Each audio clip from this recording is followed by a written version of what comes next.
Então vamos lá, episódio número 1 do podcast, nós estamos aqui com Daniel Sibili. Fala, Kalai! Pô, que legal, cara. Muito legal estar aqui hoje e especialmente nesse podcast número 1.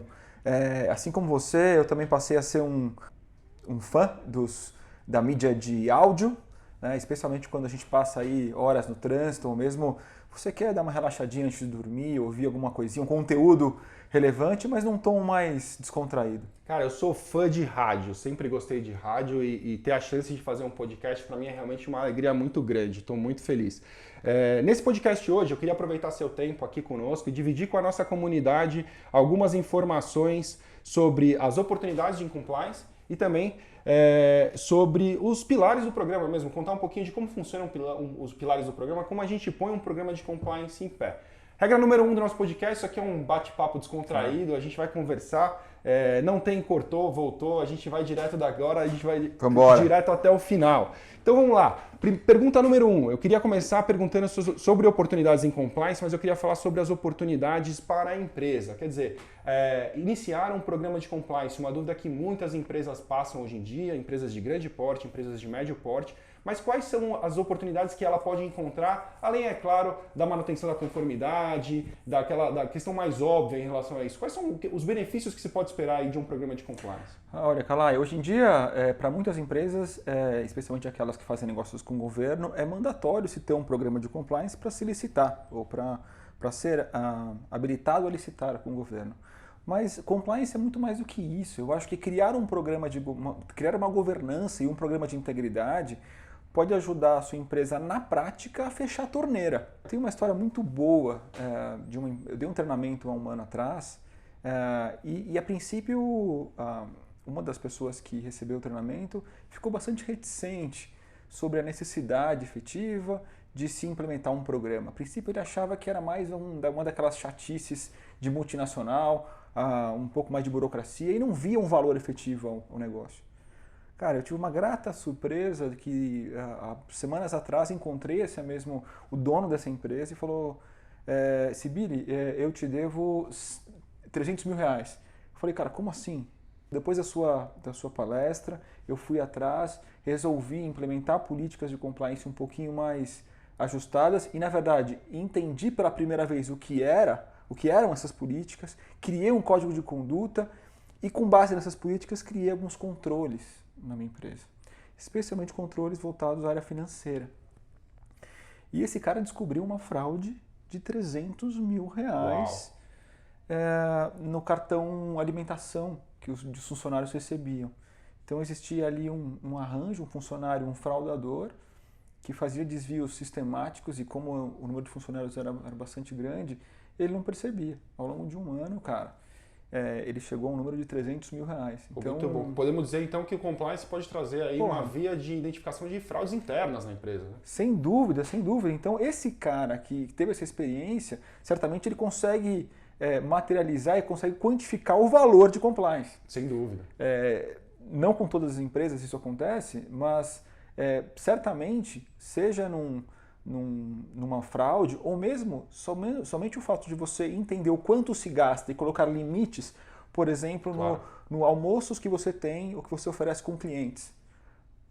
Somente você criar esse tipo de controle, uma política, e controlar isso de forma efetiva, vai permitir que a sua empresa tenha um benefício já bastante palpável. Sem contar nos outros. É aquela velha história, né? Se você tem alguém olhando para os funcionários de uma forma mais criteriosa, certamente os gastos desses funcionários vão ser mais criteriosos. Sem dúvida. Então, ter uma gestão e ter um programa de governança vai ajudar a empresa no final do dia a ter uma economia. E essa economia paga o salário do compliance officer, paga o salário de advogados e o que for mais. Então, claro, super interessante isso. Uma coisa que eu escuto bastante, eu tenho dúvidas até em relação a isso, assim, se fala, ao mesmo tempo que se fala bastante, se critica bastante essa postura de mencionar o compliance como uma vantagem competitiva. Eu queria saber a sua opinião nesse sentido e principalmente assim, pensando numa cadeia produtiva de uma grande empresa, por exemplo, se eu tenho um fornecedor que tem um programa de compliance e um fornecedor que não tem um programa de compliance, será que eu vou favorecer o cara que eu tenho um programa de compliance? Esse cara tem algum tipo ele é olhado de uma forma diferente por uma grande empresa ou não? Eu vou te dar um exemplo, e fazendo referência também a uma apresentação que eu fiz para a sala da minha filha de 5 anos, para a Laura. Eu mostrei 2 fotos para elas, de 2 peruas escolares, né? 2 vans escolares. Uma com a porta remendada, com um farol quebrado, e uma outra van limpinha, em bom estado. E perguntei para as crianças aí escolherem em qual delas elas entrariam para ir para a escola, para voltar da escola. Obviamente, 100% das crianças optaram pela van que apresentava melhores condições. Claro. Cara, e é exatamente isso, essa é a realidade. Então, isso é um programa de due diligence bem implementado, faz com que a empresa seja melhor ranqueada. E da mesma forma que acontecia e acontece na seleção de fornecedor, e tende a acontecer também em relação às empresas que têm um programa de governança. Especialmente quando você vai utilizar dessas empresas para contratar com terceiros, porque claro. A gente é... intermediários, nesse caso, exatamente. Cara, não tem mais aquela coisa de, não fui eu que fiz, eu passei procuração a um terceiro, o terceiro fez em meu nome. Meu amigo, se o cara fez em seu nome, você é responsável. Claro. Seja pela lei internacional de corrupção, seja pela nossa. Então, não dá para a empresa se excusar das suas responsabilidades. O que ela tem que fazer é criar um programa robusto que possa entender quem são esses melhores fornecedores e quem aparentemente é o melhor funcionário, quem é o melhor distribuidor, melhor intermediário, já que você precisa utilizar aquele que tem uma melhor governança. Sem dúvida. Então, não deixa de ser uma vantagem competitiva, sem dúvida. dúvida. Muito bem. E aí eu queria partir aqui para algumas outras questões sobre oportunidade, porque quem está nos ouvindo provavelmente é alguém interessado em compliance, obviamente, mas muitas vezes tem aquela visão da pessoa que quer ingressar na carreira em compliance, ou então aquela pessoa que tem a intenção de eventualmente prestar serviços em compliance. É claro que o mercado aquecido atrai muitos empreendedores, e essa visão de consultoria em compliance, ou mesmo advocacia em compliance, também parece muito atraente nesse momento. Então, começando por aquela pessoa que pretende ingressar em compliance com uma carreira em compliance. Eu queria, assim, aqui a gente não pode esconder o jogo, então vamos falar a verdade com todos os detalhes por detalhes, prós e contras, não quero falar só de benefícios. Quais são as primeiras vantagens que você vislumbra aí para uma carreira em compliance, o que é interessante e quais são aqui, assim, por exemplo, os requisitos, as dificuldades, os problemas que essa pessoa pode enfrentar? Vamos começar pelo lado bom. Qual que é a sua visão sobre o mercado de compliance para o profissional que pretende ingressar na carreira em compliance? Kalai, assim como eu falo nos cursos, eu acredito de forma bastante clara, eu tenho certeza que esse mercado só está crescendo e vai continuar crescendo. Você veja, a gente tem aqui no curso uma quantidade muito grande de empresas do Nordeste, do Norte do país, que há 2 anos atrás sequer entendiam o que era o assunto, o que era compliance. Claro. Eu mencionei Norte e Nordeste porque a informação, queira ou não, ela começou mais no Sudeste, no Sul, né? Então, hoje em dia, o Brasil inteiro está falando de fato a mesma língua. E a quantidade de empresas do Brasil que contratam com o governo, empresas que querem ter melhores controles, e empresas que, no final do dia, estão sujeitas a uma lei anticorrupção é enorme. Claro. E para todas essas empresas, ter um profissional que seja responsável pela área de compliance é uma realidade.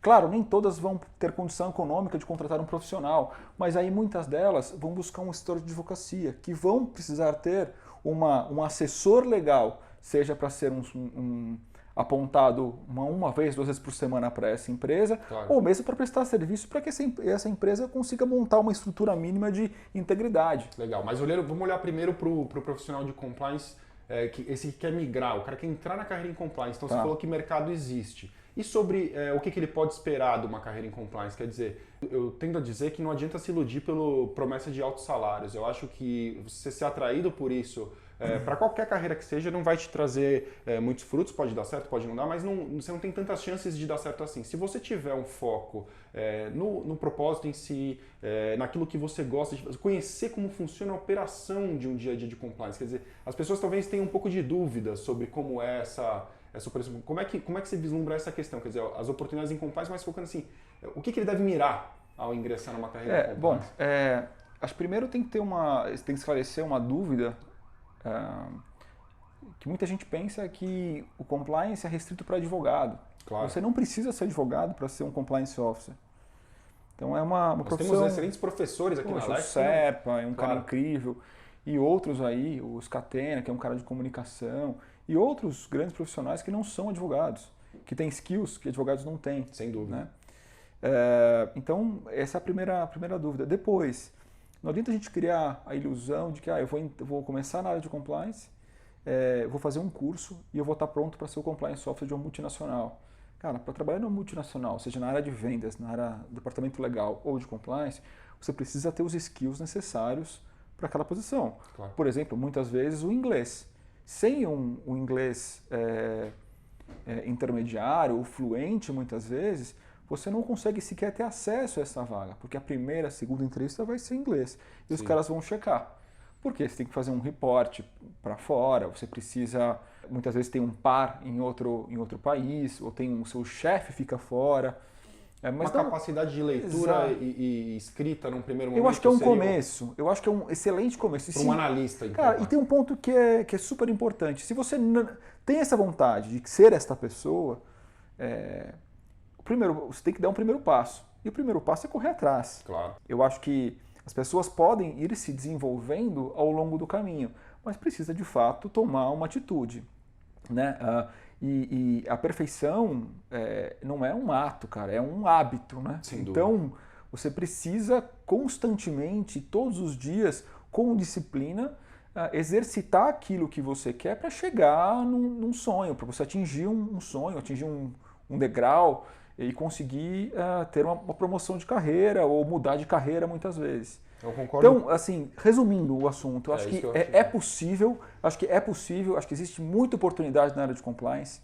São cargos, dependendo do cargo e a posição e empresa, você vai precisar ter skills de línguas, você vai precisar eventualmente ter um skill de auditor ou de contador. Então, são posições diferentes, mas de forma geral, você tem um caminho, eu acho que começando a estudar o assunto, se certificando, tem algumas certificações no mercado, inclusive a CCA. A CPCA, né? Certificação Profissional de Compliance. Perdão, é isso aí. Anticorrupção. Então, eu acho que fazendo uma certificação, sendo um aluno assíduo num curso, se especializando, escrevendo, se dedicando e cuidando também dos seus soft skills e dos hard skills, sem dúvida. Eu acho que você consegue chegar. É verdade, eu concordo com você e eu acho que o último ponto que a gente sempre escuta aqui na LEC como desafio, né, para os profissionais que pretendem caminhar para a migração é a falta de experiência. Assim, uma coisa que até me surpreende muitas vezes é a exigência de experiência de 3, 4 anos para uma vaga de analista júnior. O que me passou incoerente no meu modo de ver, seja pela pouca idade que o compliance tem no Brasil, seja até mesmo pela noção de que um profissional com 3 anos de experiência em compliance hoje já está em posição mais sênior, né?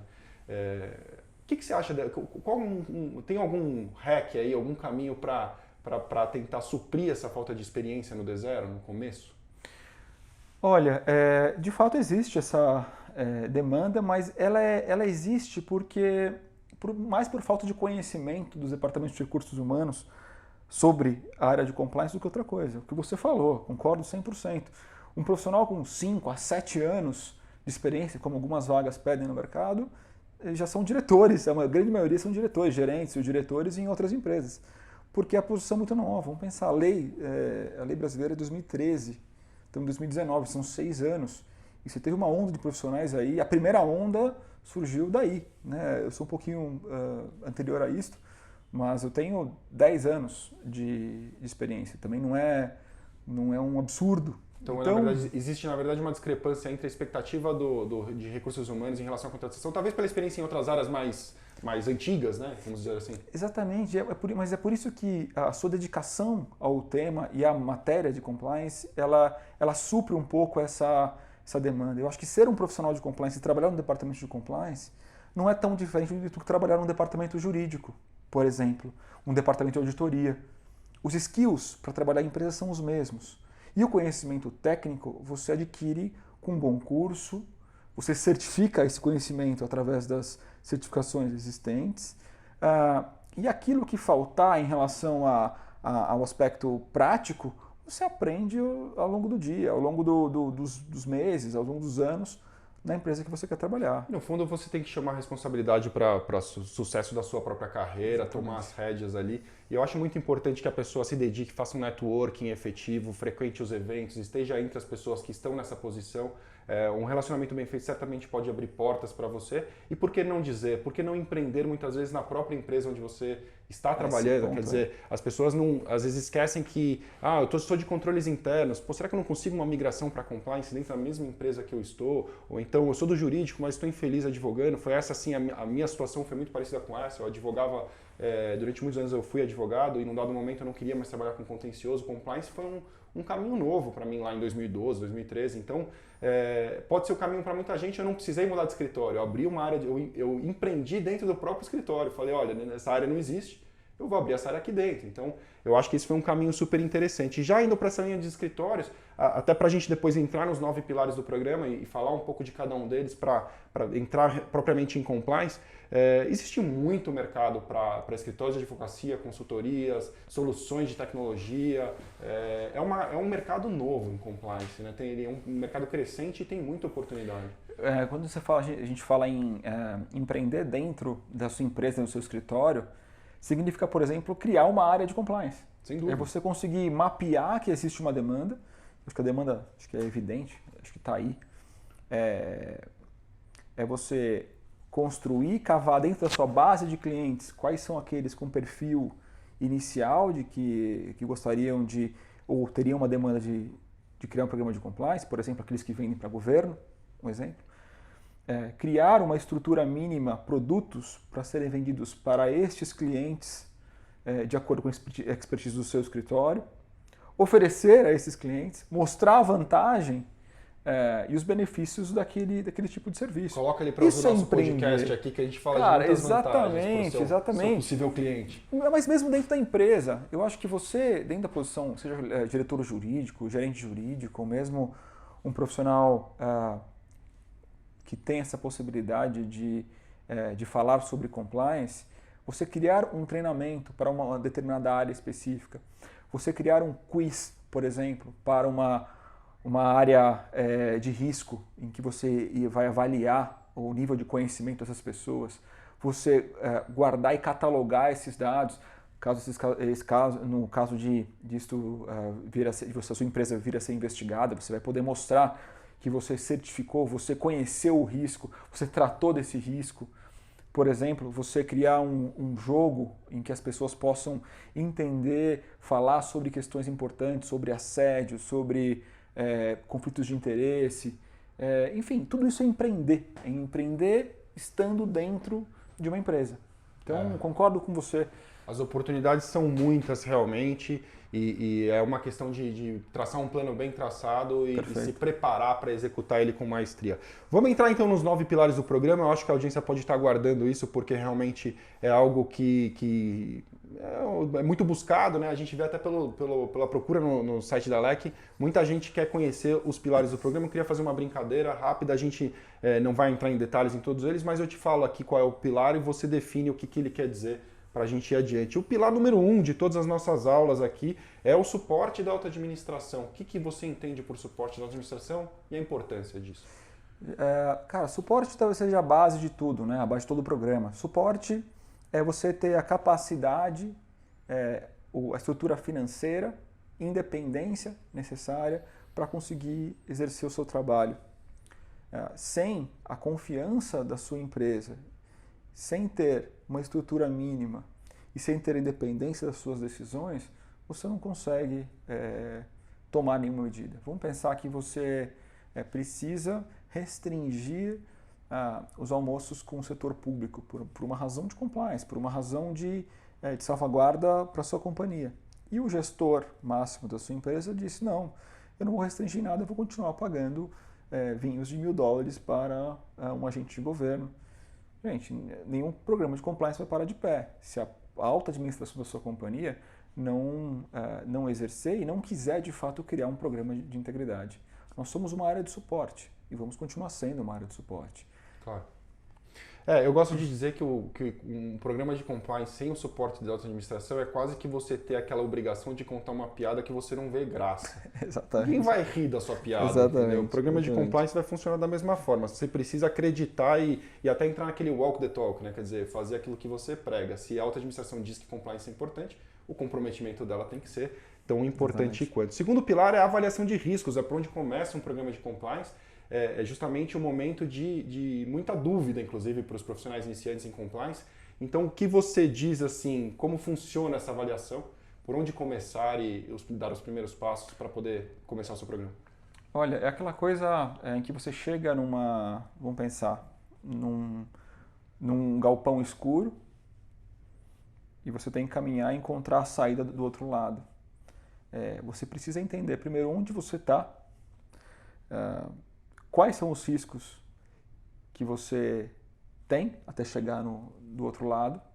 Então, criar mecanismos para se cruzar e encontrar a saída do outro lado do galpão. Você só vai conseguir criar esse caminho se você conhecer os riscos e os perigos que você vai enfrentar. Isso é análise de risco, né? Como é que se conduz rapidamente uma análise de risco? Bom, se faz uma entrevista com os principais os principais gestores da sua companhia, com o CFO, com o presidente, com o diretor jurídico, com o diretor de operações, diretor de logística, e entende quais são os principais problemas enfrentados, entende o que a concorrência vem enfrentando, então você cria, com base nesses principais riscos, formas de mitigação. Depois de você criar formas de mitigação, você cria uma timeline em que você vai endereçar e apontar para cada risco e forma de mitigação um responsável. Assim você consegue, por exemplo, entender se você precisa construir uma política nova de compliance, você precisa de um novo controle, se você precisa eliminar algum tipo de ação que a sua companhia vem tendo. Então, a análise de risco é a base de todo o programa, porque é a partir dela que todas as outras políticas e controles devem ser criados. Muito legal. Realmente eu acho que a hora que você começa a enxergar melhor ali os riscos que você tem e o que você vai enfrentar e até priorizar, né? Porque no final das contas eu acho que a empresa não tem capacidade muitas vezes de tratar todos eles, mas vamos tratar primeiro aqueles que podem causar um resultado mais importante, né? Mais prejudicial ou que tem uma frequência maior, né? Tem essa questão também de a possibilidade maior de ocorrência. Pilar número 3, código de conduta e políticas de compliance. Feita a avaliação, aí você vai para a redação. Acho que não tem muito o que se dizer além de efetivamente explicar como funciona. Acho que só uma dica é tentar ser o mais conciso possível, tentar... Advogados, prestem atenção neste momento. Cara, não é hora de escrever artigos, incisos e parágrafos. Isso não funciona. Exatamente, não sei se... Acho que a gente até comentei isso contigo já. Cheguei a encontrar um código de conduta com parágrafos, incisos primeiro, segundo, terceiro, como se fosse um código. Claro. Assim, algo difícil de ler, difícil de entender e muito duro. Cara, código de conduta precisa ser a baliza para os seus funcionários. Desde do presidente até a moça do cafezinho. Claro. Entende? Ele tem que ser claro, fácil de se entender e que tratar de princípios. Se você precisar tratar depois de pontos específicos, como por exemplo, como interagir com o governo, o que você pode gastar, o que você pode receber de presente, como agir quando você tiver algum tipo de conflito, você trata em política apartada. Legal. Mas código tem que ser fácil, cara, 5, 6 páginas no máximo, figuras, áudio, algo fácil, objetivo, que as pessoas possam entender e falar, pô, faz sentido, é isso que a empresa espera de mim. É isso mesmo, tem que ser moderno, né? Não adianta a gente ficar numa estrutura que não faz o menor sentido hoje em dia, arcaica, uma coisa chata que acaba virando uma obrigação e ninguém segue. Pilar número 4, controles internos. Como que se aplicam esses controles no programa de compliance? Poxa, eu vou dar um exemplo. A gente falou bastante, deu como exemplos políticas de despesas. Se eu criei uma regra, eu vou precisar saber que essa regra vem sendo aplicada, né? Então, eu vou ter um controle. Por exemplo, níveis de aprovações diferentes. Então, para se ter uma despesa de R$100, um funcionário nível 1, ele pode aprovar, ou não precisa de nenhuma aprovação, por exemplo.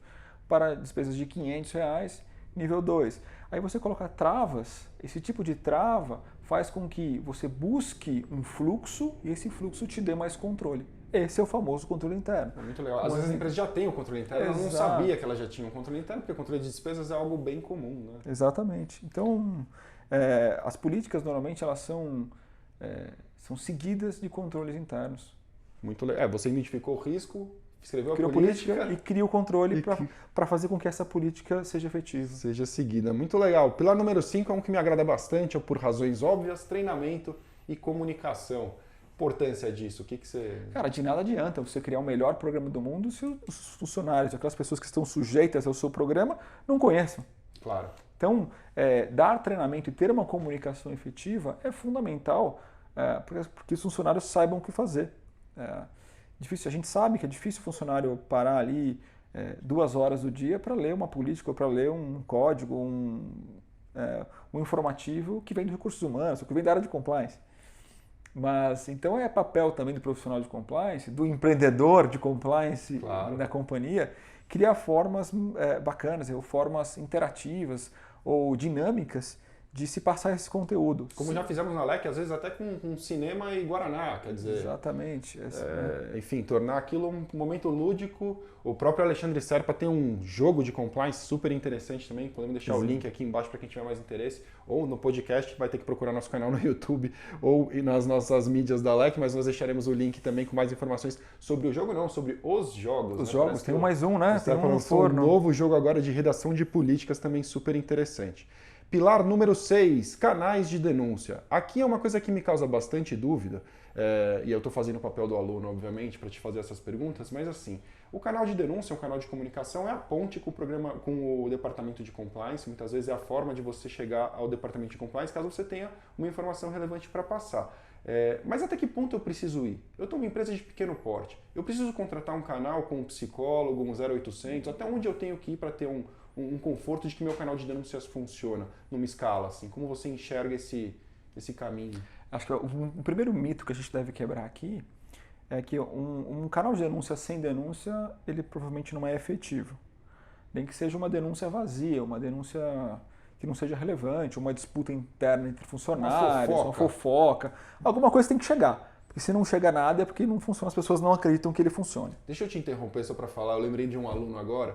Uma vez um aluno contou aqui durante o curso de Compliance Anticorrupção que uma das métricas do programa de compliance que ele tinha, assim que ele implementou, era a diminuição do número de denúncias. É uma métrica que é um desfavor para o sucesso do programa de compliance, né? Exatamente. Ele vai, de alguma forma, mitigar a ação, ou ele vai mitigar não, mas ele vai impedir a ação ou dificultar a própria denúncia. Não, é ao contrário. Você deve favorecer a denúncia e tratar dela de forma efetiva. Esse é assim que se faz assim é uma boa prática de compliance. E adaptar a realidade da empresa é bem razoável. Quer dizer, é óbvio que as grandes empresas precisam de um psicólogo atendendo esse telefone, até pela complexidade, volume das denúncias, é super importante nesse aspecto, mas não é a realidade da maioria das empresas, se a gente pensar no volume de pequenas e médias empresas que existem no Brasil. Cara, qual que é o objetivo do seu código de denúncia, né? O seu canal de denúncia? É você receber a informação e tratar dela de forma efetiva.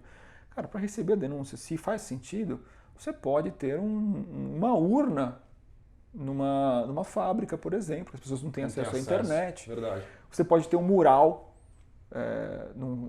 que as pessoas possam colocar dentro de um saquinho, que as pessoas vão em volta. Você pode ter um e-mail que as pessoas podem entrar em contato, uma caixinha dentro da sua página interna, na sua página principal da empresa, na internet, um telefoninho. Pode ser um telefone, pode ser... O importante é que a informação chegue de forma anônima, né, confidencial e respeitando a privacidade das pessoas que estão reportando. Porque se você não tiver esses 3 pontos, possivelmente a pessoa pode sentir medo de ser retaliada e não vai te dar a informação que você precisa para ser investigada. Verdade. E uma coisa muito importante, eu acho, a grande diferença, né, quando você muda do nível ali da complexidade do seu canal, muitas vezes é a chance de poder continuar a conversa com o denunciante. Perfeito. Quando você tem um canal muito simples, né, um e-mail muitas vezes até você consegue evoluir com essa pessoa em algumas situações, mas se for simplesmente uma caixa de denúncias ou formulário no seu site em que você não tem acesso mais a esse denunciante, muitas vezes você perde a chance de obter informações adicionais e muitas vezes o denunciante no momento zero não sabe te passar todas as informações que você precisa. Até porque para investigar, o que você falou, a gente precisa ter as informações mínimas de autoria, materialidade, quem é, né? Contra quem é a denúncia, o que foi feito, se existe alguma prova, alguma evidência, ou pelo menos um caminho para a gente chegar lá. Claro. Então, com base nisso, você consegue avaliar, primeiro, se existe alguma afronta, alguma legislação, avaliar a gravidade do assunto e tomar medidas de obtenção de dados das pessoas envolvidas, analisar documentos e depois marcar entrevistas, enfim, conduzir todo o processo de investigação. Sem dúvida. Não Sem isso é muito difícil, né? Bola de cristal, né? E é complicado, pela ótica das empresas, não pode parecer que você não está dando bola para a denúncia que o sujeito fez. Claro. Mas o sujeito tem que saber também que se ele não nos der o mínimo necessário, denúncias genéricas, sinto que há algo errado nesta área. Poxa, como é que você vai investigar isso? Aí só com tarô mesmo, uma coisa alternativa, Exatamente. Não tem muito jeito. Muito bem, então a gente passou pelos canais de denúncia e agora vamos para o nosso pilar número 7, que são justamente as investigações internas, que pode parecer CSI, mas infelizmente não é como CSI. Como encarar aí os desafios de investigação? Poxa, investigação interna talvez seja um dos tópicos mais complexos do programa de compliance e que você tem que ter um maior cuidado, porque essa investigação pode ter uma repercussão importante junto às autoridades locais, internacionais, então ela tem que ser bem feita. Bem feita significa muitas vezes contratar um terceiro, um advogado, um escritório externo para te dar um suporte, avaliar os riscos legais, entender qual foram as condutas lesivas, então caminhar... Preservação de provas, conhecimentos que fogem do regular, né? Daquela coisa que... Ou não, ou muitas vezes é uma investigação standard de violação de política, o mesmo exemplo que eu dei outras vezes, violação de política de expense reporting, né? De despesas. Você tem ali despesas que estão fora da política. Você percebeu através de um controle que foi bypassado, de um controle que não foi seguido, de uma auditoria regular, que houve uma violação ali. Você coleta essa informação, conduz as entrevistas necessárias e depois aplica a medida disciplinar que for cabível. Mas você conseguiu apurar, identificar isso através de uma auditoria, você pode conduzir o processo de investigação, fazendo o processo regular para se procedimentalizar aquela revisão que você fez e depois tomar medida disciplinar. Muito legal, acho que realmente esse é o desafio, né? Identificar quando Exato. você precisa de suporte e quando se trata de uma investigação que faz sentido a empresa resolver internamente sem maiores dificuldades. Pilar número 8 é a due diligence. O que você pode nos dizer sobre a operação de due diligence? O que quer dizer a princípio, né? Porque muita gente não sabe o que é uma due diligence. Due diligence, a devida diligência, aquele exemplo que eu dei da perua escolar. Você tem duas opções, ou 3 ou 4. Você entender ou criar um processo de escolha de fornecedores, terceiros, intermediários, de modo a avaliar a integridade e a governança destes terceiros. Esse programa de avaliação de empresas, ele é chamado de due diligence, devida diligência. Diligência porque você tomou o cuidado necessário para avaliar quais seriam os seus melhores fornecedores. Muito bem, algo bem objetivo até nessa questão. Mas as dificuldades podem entrar talvez em due diligence quando você começa a determinar quais são aqueles parceiros que você precisa de um cuidado maior ou menor, talvez? Eu diria, Kalai, você tem que ser um pouco criterioso, porque eu já vi empresas, por exemplo, vou te dar um exemplo.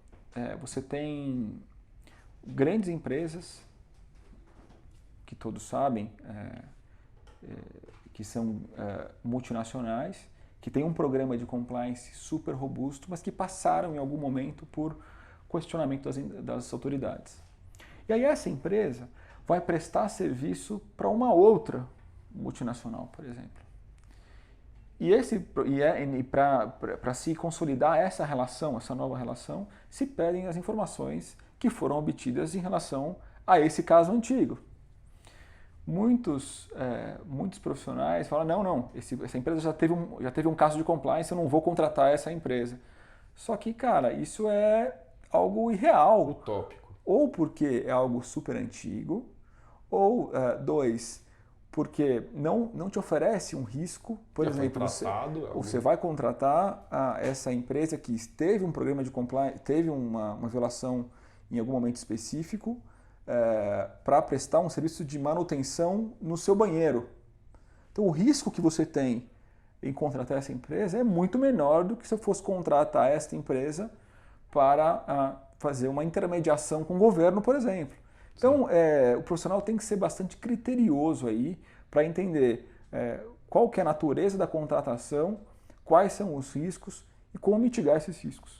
Não pode ser algo que sirva simplesmente para inviabilizar negócios e muitas vezes de forma com uma proteção exacerbada, de um exagero por parte de muitas vezes. Esse é um erro básico, sabia? É um erro que eu vejo acontecer muito em profissionais mais novos, que não têm ainda o discernimento necessário para entender o tamanho do risco e gerenciar ele. E é um perigo porque no final do dia você acaba assumindo uma posição para o compliance que é aquilo que a gente luta para não ser nunca, que é aquela compliance polícia. Né? A compliance aparece para dizer, não, isso não pode, aquilo não contrata, não faz... E aí, realmente às vezes a gente precisa. Sem dúvida, tem hora para isso, mas não a troco de às vezes, de uma due diligence com requisitos... Você tem que valorizar a sua decisão, cara. A sua decisão de tomar uma posição como essa, de restringir um negócio, restringir uma contratação, tem que ser bem embasada e você precisa ter discernimento no que você está fazendo. Sem dúvida nenhuma. O pilar número 9 é o último pilar aqui, é o pilar de auditoria e monitoramento do programa de compliance. Como é que funciona? Poxa, eu acho que todo programa de compliance ele é vivo, né? Então, para você saber que tudo isso está funcionando, que sua política de investigação está funcionando, ela é apropriada, para você saber que a sua due diligence está de pé, suas políticas estão funcionando, você precisa auditar e monitorar de forma regular. Só com essa auditoria e monitoramento, você consegue saber balancear e entender se os riscos que você mapeou lá atrás são os mesmos, se existem novos riscos e quais são as medidas que você precisa ter para endereçar esses novos riscos. Então, o monitoramento, a auditoria te dá esses elementos que serão base depois para uma nova análise de risco. E assim o programa de compliance continua vivo. É um recurso importante para testar e avaliar e eventualmente reformular em algumas situações o seu programa de compliance. A auditoria e o monitoramento, o que pode diferenciar um de outro? Tem um corte ou a gente está... Não, na verdade, sim, processos de auditoria são mais regulares, podemos dizer assim. Faz sentido que envolve um auditor externo ou não? Pode ser uma auditoria interna também? Pode ser, depende. Se sua empresa tem condição ou tem uma estrutura de uma auditoria interna, por exemplo, faz sentido. Ou contratar terceiros para se fazer esse mesmo tipo de trabalho, acho válido. Auditar áreas específicas de forma regular, principalmente as áreas de risco, auditar processos, é super importante.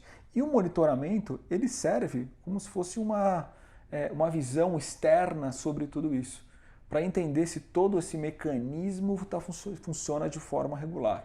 E caso não esteja funcionando perfeitamente, ou da melhor forma possível, você cria você cria uma forma de revisar isso de forma periódica. Detectar ali as falhas e conseguir corrigir. Muito legal. Daniel, cara, obrigado demais. Assim, eu não podia realmente estar mais feliz do que ter a chance de começar o podcast número 1. Muito legal. Que bom que deu certo nossa agenda, difícil de casar, mas conseguimos marcar aqui para filmar aqui na LEC. Para encerrar, eu quero criar uma tradição. A partir de hoje aqui na LEC, eu quero que o nosso podcast traga uma dica, uma indicação e eventualmente uma dica de livro, alguma leitura relevante que você tenha feito nos últimos meses aí que você gostaria de compartilhar com a nossa audiência. Olha, não é dos últimos meses, mas talvez é um livro que eu li 3 vezes. Então, é um livro que me ajudou muito a criar hábitos e a focar naquilo que realmente eu queria fazer. Que é o livro Como Fazer Amigos e Influenciar Pessoas. Fantástico. Exatamente. Cara, eu acho que esse livro é incrível. E a primeira vez que eu li, acho que faz uns 15, 20 anos atrás. E ele te ensina, não te ensina, porque não é um processo mecânico. Mas às vezes é, talvez. sabia? Mas às vezes é mecânico. Às vezes você se força a ter certas ações e tipos de comportamento que a princípio vão parecer sim mecânicos, mas depois de um tempo ele se torna parte do seu hábito, e esse hábito repetido faz com que isso se torne uma rotina.